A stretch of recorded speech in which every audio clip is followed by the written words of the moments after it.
Buenas cracks, vamos a comenzar a trabajar con Entity Framework y primero vamos a echarle un ojo de qué se trata esto.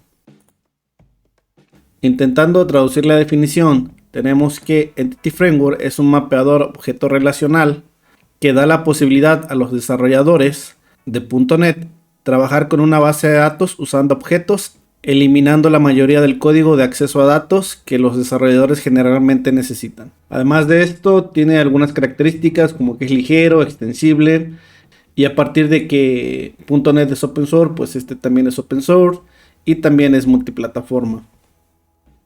O sea, en pocas palabras, Entity Framework es una herramienta que nos ayuda a ahorrarnos el código que generalmente utilizamos para acceder y hacer operaciones a la base de datos. En la definición anterior también se menciona el concepto de ORM. Los ORM nos permiten mapear las estructuras de las bases de datos relacionales hacia objetos de dominio en cualquier lenguaje de programación orientada a objetos. O sea que un ORM lo puede tener Java, en este caso Hibernate, PHP, en este caso Eloquent, y para el caso de .NET pues tenemos el Entity Framework. Pero también están disponibles para otros lenguajes, por ejemplo para Python o para Ruby, pues cada uno tendrá su propio ORM o varios ORM. En el caso de .NET pues tenemos diferentes, sin embargo a este es al que le da soporte Microsoft y generalmente es el más usado. Un ejemplo que podemos analizar es el versus que hicimos anteriormente. Si vemos el código que hicimos en Entity Framework, podemos ver que, por ejemplo, para una consulta, aquí está, para una consulta tenemos que nuestro código fue este. Por ejemplo, para la del get. Si nos damos cuenta, trabajamos como si fuera un objeto. Y si vemos en ADO, el código que tuvimos que implementar fue este. Entonces, como podemos ver aquí en este ejemplo, pues sí, es bastante el código que nos permite ahorrarnos este ORM, en este caso Entity Framework. Vamos a ver cómo se traduce este código que tenemos acá a una consulta en SQL. Si activamos el provider de SQL y vemos cómo lleva la sentencia de SQL hacia la base de datos. Me voy a conectar al servidor.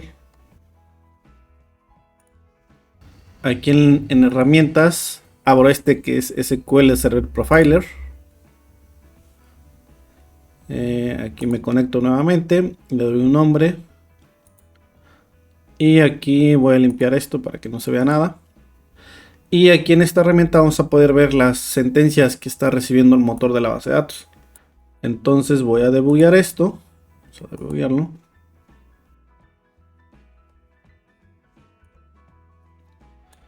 Me voy a Postman. Así que vamos a ver. Ahí está, ya me regreso a datos. Regreso acá. Y aquí vemos que fue esta sentencia la que se mandó. Entonces me la voy a copiar. Voy a pegar por acá.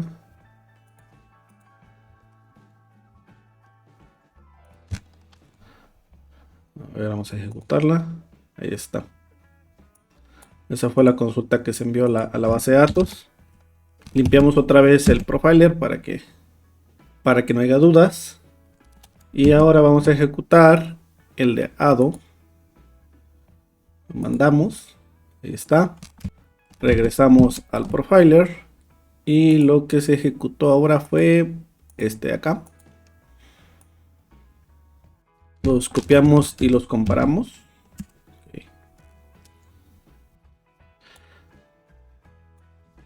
Y como podemos ver, pues prácticamente la consulta hace lo mismo. Sin embargo, acá la consulta de SQL, pues como se pueden dar cuenta, pues trae por ahí algunos alias, lo que hace que la consulta sea un poquito más larga, o más bien el string de la consulta sea un poquito más larga. Pero pues en esencia es lo mismo, ¿vale? Entonces, como podemos observar, la herramienta de Entity Framework, pues al final es quien se encarga de traducir esta sentencia, digamos que de manera de objetos, a instrucciones de SQL que puede entender el motor de base de datos. Ahora, recuerda que en algunas ocasiones es recomendado usar ORMs y en otras ocasiones no. Yo te invito a conocer las diferentes herramientas y que al final pues tú decidas cuál es la que mejor se adecua para determinado contexto. Y también considero que no debemos evitar el aprender el SQL, ya que en algunas ocasiones el ORM no genera la mejor consulta y deberíamos estar atentos a qué es lo que se manda realmente a la base de datos. En este caso, que es muy sencillo, bueno, pues la realidad es que no habría mucha diferencia, pero ya cuando intervienen diferentes entidades, pues posiblemente la consulta que llegue aquí al motor pues no sea la óptima. Entonces, en esos casos deberíamos de analizar el código que está llegando y ver si realmente la consulta que está generando el ORM pues es la indicada. Y pues la única forma de determinar que sea una consulta óptima pues es conociendo justamente el SQL. Ahora bien, podemos trabajar con Entity Framework de diferentes maneras. En el modelo primero prácticamente se crea un diagrama de clases y a partir de este diagrama se genera el esquema de la base de datos. Hasta donde pude revisar, esta opción ya no está disponible para NetCore, solamente se quedó hasta NetFramework. En el código primero iniciamos creando las clases que van a representar nuestras entidades de dominio y después a partir de estas clases y de algunas configuraciones se crea la base de datos. Por último tenemos el de base de datos primero, que es con el que vamos a empezar a trabajar. Y en este esquema, pues obviamente lo primero que tenemos que crear es la base de datos. Y después haremos ingeniería inversa para que se nos genere la estructura de la base de datos en nuestra aplicación.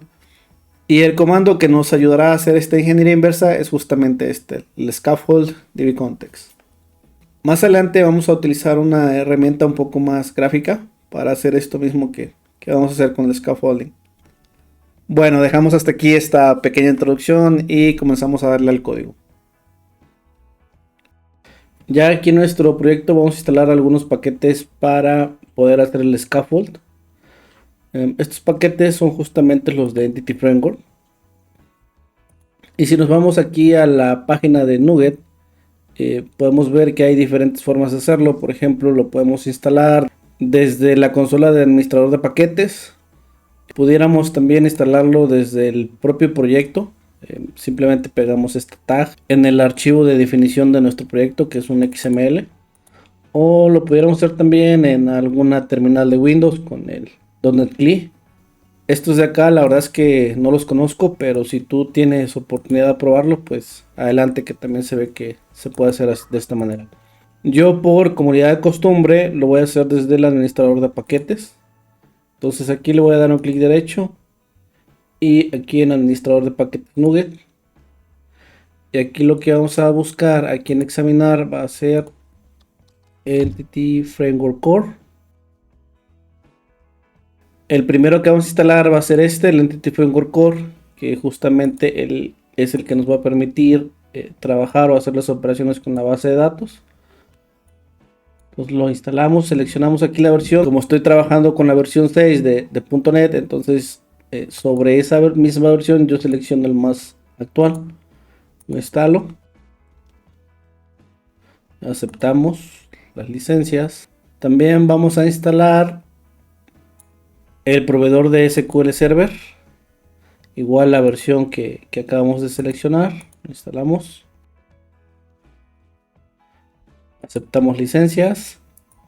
Y por último el Tools. Este acá, Entity Framework Core Tools. Igual la misma versión. Y en realidad este paquete es el que nos va a permitir hacer el scaffold. Miren aquí te dice qué comandos va a habilitar, que prácticamente son las migraciones, digamos que lo más importante. Y el scaffold. Entonces lo instalamos.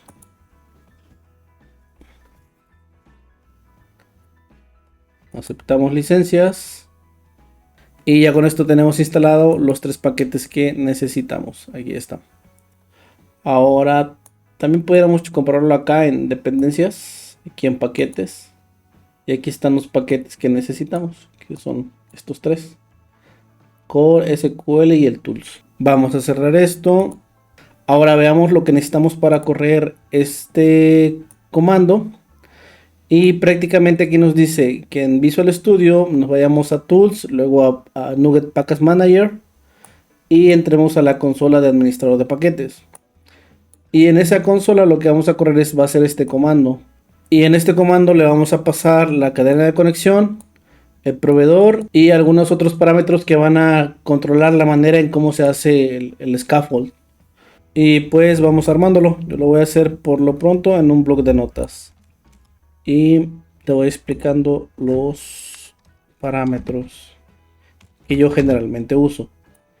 El primero que va acá es la cadena de conexión. Aquí en esta parte es donde va la conexión hacia la base de datos. Si no sabes muy bien cómo conectarte a la base de datos, te recomiendo que vayas a esta página que se llama Connection Strings. Por acá puedes buscar el motor al cual te quieres conectar. En mi caso es SQL Server. Yo aquí le digo con una librería de .NET. Y acá ya me muestra pues las diferentes maneras de conectarte a la base de datos.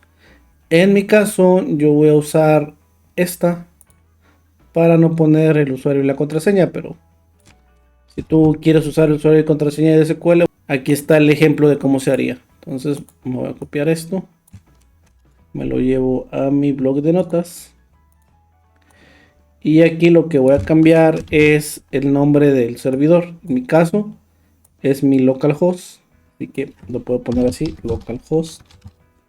Mi base de datos es esta que le puse punto de venta y voy a usar la conexión o la autenticación de Windows para conectarme. Acá le especifico el proveedor que es SQL Server y con este parámetro le vamos a decir en qué carpeta queremos que se generen nuestras clases. En mi caso le voy a cambiar algunos parámetros, por ejemplo aquí para no revolverlo con la carpeta de modelos, le voy a poner algo así como data, diagonal model, tal vez models. Entonces mis clases que van a representar las entidades se van a generar dentro de esta carpeta. También le voy a especificar dónde se va a generar el contexto. En este caso va a ser igual dentro de la misma carpeta data, solo que en la subcarpeta contexto. También le voy a especificar un nombre al contexto. En este caso le voy a llamar el parámetro se pone con guión medio, contexto, y aquí se pone el nombre del contexto. En mi caso lo voy a poner punto de venta context. Ahí está. Y por último le voy a pasar el parámetro force para que cada vez que corramos este comando, bueno, se nos genere nuevamente las clases que ya están creadas, se sobrescriban por si llegamos a hacer un cambio al modelo de la base de datos. Bien, ahora que ya lo tenemos armado, pues vamos a simplemente a correrlo. Y aquí en herramientas, en administrador de paquetes NuGet, abrimos consola de administrador de paquetes. Y aquí es donde vamos a correr este comando tal como nos lo dijo la documentación. Déjenme, vamos a minimizar esto acá para que se vean los cambios. Le doy simplemente un enter. Y ya está. Entonces si nos damos cuenta, por acá ya nos creó la carpeta data. Y dentro de la carpeta data nos creó la carpeta contexto y la carpeta models. Que justamente aquí es donde tenemos nuestras entidades. Algo que nos advertía una vez que corrimos el paquete es justamente que por acá tenemos nosotros información sensible, como nos dice. Y es que aquí tenemos... Acá en esta parte tenemos la cadena de conexión. Entonces esta la vamos a quitar y en algún punto nos la vamos a llevar hacia el archivo de configuración. O también me parece que podemos agregar un nuevo parámetro. Creo que es no configuring. Le vamos a dar en guardar. Y algo también a tener en cuenta es que aunque tú quites los objetos de la base de datos, que voy a quitar este que lo utilizamos solamente para hacer una migración. Ahí está. Entonces fíjate como aquí todavía existe. Esta clase todavía existe. Entonces si tú lo llegas a quitar de tu base de datos, aquí no te va a detectar que lo eliminaste. Aquí solamente te va a sobreescribir aquellas clases a las que le hayas hecho modificaciones, pero las que eliminas no te las va a quitar. Entonces vamos a volverlo a correr, pero ahora con esto. Y vamos a ver.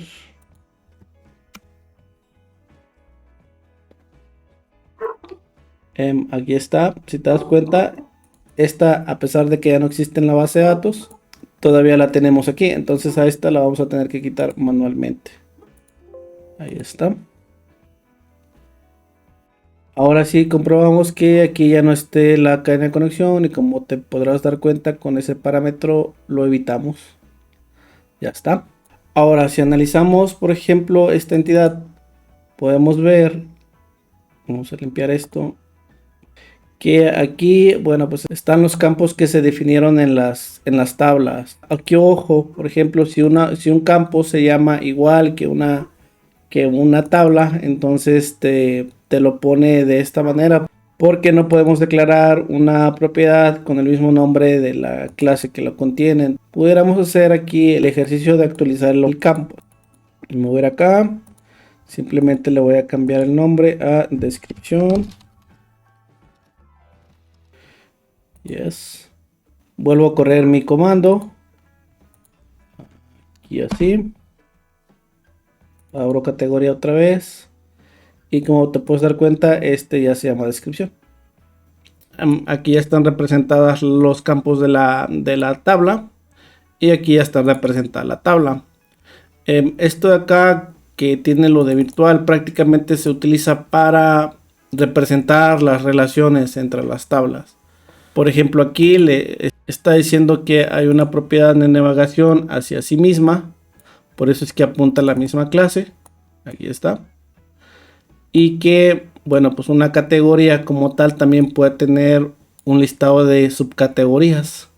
Y por último, que pues una categoría puede tener un listado de productos. Esto es lo mismo para las diferentes tablas o las diferentes entidades. Por ejemplo, aquí un código postal tiene, más bien pertenece a un municipio, ¿vale? Y un código postal tiene muchas direcciones. Entonces estas propiedades de navegación pues en realidad representan el modelo entidad-relación de la base de datos o las relaciones que hay entre las tablas de la base de datos. En el caso del contexto, bueno, primero que nada, digamos que el contexto representa a la base de datos en pocas palabras. Por acá tú le puedes poner algunas configuraciones en los constructores, pero las propiedades importantes son los dbsets, que es donde se declaran qué es lo que va a ser una tabla. En mi caso, por ejemplo, le estoy diciendo acá que está la clase categoría y que a la vez, digamos que la tabla se llama categorías. Entonces nos vamos a la base de datos, entonces mi tabla se llama categorías y de esta tabla categorías se creó una clase que se llama categoría. Entonces prácticamente en el dbContext estamos especificando qué tablas componen esa base de datos y además también le estamos mandando aquí en el onModelCreating, le estamos mandando algunas configuraciones especiales. Por ejemplo, aquí se especifica pues que la longitud máxima de la descripción son 50 y que pues no es Unicode, que es un varchar. Igual de esta manera, los códigos postales, aquí están las restricciones. Acá también se definen las relaciones y así para las diferentes entidades. Ahorita lo que voy a configurar nada más será la cadena de conexión. Para eso me vengo acá al app settings. Aquí arriba le voy a dar un enter y abro comillas y ya me aparece luego connection strings. Aquí le voy a dar como te puedes dar cuenta es connection strings, o sea que puede haber varias cadenas de conexión. Ahora le doy un nombre a mi cadena de conexión, le voy a dar punto de venta connection y le doy un valor. Recordemos que el formato JSON siempre va a ir clave valor, entonces aquí le voy a poner la cadena de conexión que creé acá. Acá está, la copio y la pego. Y ya tengo lista mi cadena de conexión en el app settings. Y solo para que no se me olvide, me voy a crear un archivo de texto por acá. Vamos a agregar un archivo de texto, un nuevo elemento. Aquí buscamos texto. Debe first.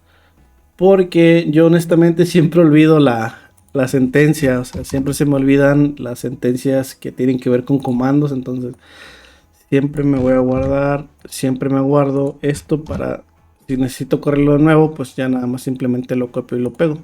Y por último, acá nuestra clase que nos creamos anteriormente, vamos a hacer que se inicialice el servicio de nuestro contexto. Entonces le vamos a dar services.add dbcontext. Aquí está.